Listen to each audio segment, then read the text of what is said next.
The Monster Club. Sally was nervous. Today was her first day at a new school. She had just moved to the small town of Copper Pine with her parents. It was far away from all of Sally's friends.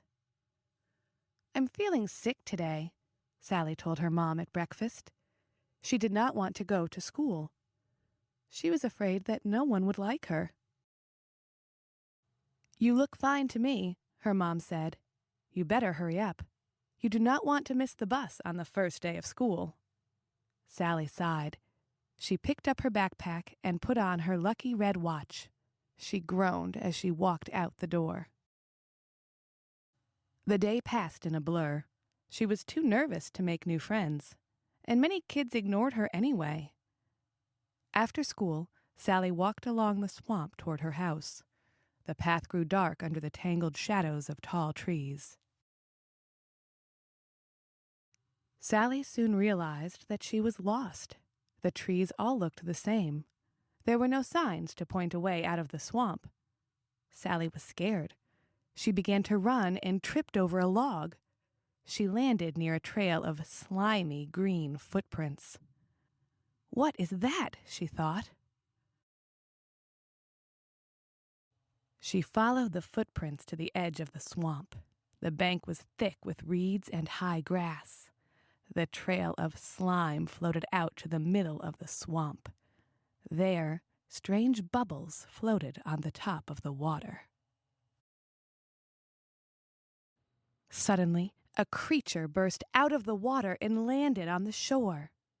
The monster was dripping big globs of slime from its head and shoulders.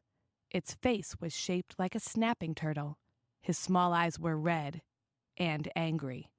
Sally shrieked. At that moment, a tall boy with freckles jumped out of the forest. He held a big red flashlight. Next to him was a smaller boy wearing bulky headphones. Both boys shouted, trying to draw the creature away from Sally. The creature turned towards the boys. The tall freckled boy tried to blind the monster. He aimed the flashlight at its eyes. The monster swiped at him with a powerful arm. The boy was knocked into the swamp. The monster turned to face the other boy. The boy walked up and bowed to the creature. His bulky headphones bobbed up and down on his head. The monster looked at him curiously for a moment. It then roared loudly. The sound was so powerful it knocked the boy over. "Make it bow! Make it bow!" the tall freckled boy shouted from the swamp. He threw the flashlight to Sally. Sally was shaking with fear, but she had an idea. She aimed the flashlight at her lucky red watch. The light reflected off the watch and struck the monster's eyes. The surprised monster fell forward, tripping over the smaller boy. Sally couldn't believe her eyes. Water spilled out from the monster's head. The monster cried out as it dove back into the water. It swam away, leaving a thin trail of dark green slime behind it. The tall boy crawled out of the swamp. He was soaked. "Hey, thanks for helping us," he said. "Kapas are pretty dangerous. By the way, I'm Tom. This is Kenji." Sally shook his hand. "I'm Sally," she said. "What is a kapa?" "A Japanese monster," Kenji said.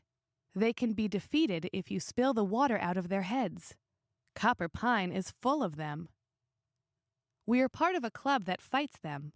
Our club is called the MC. That's short for Monster Club."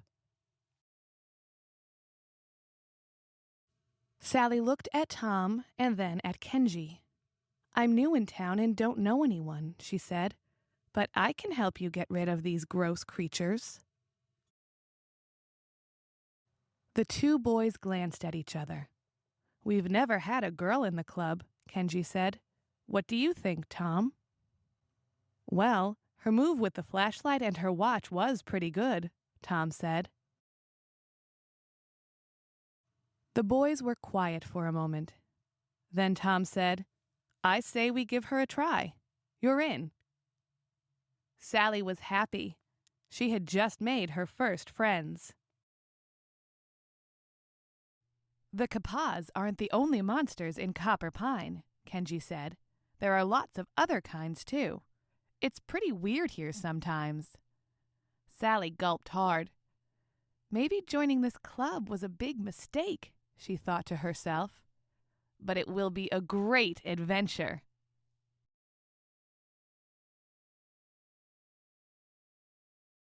FarFaria.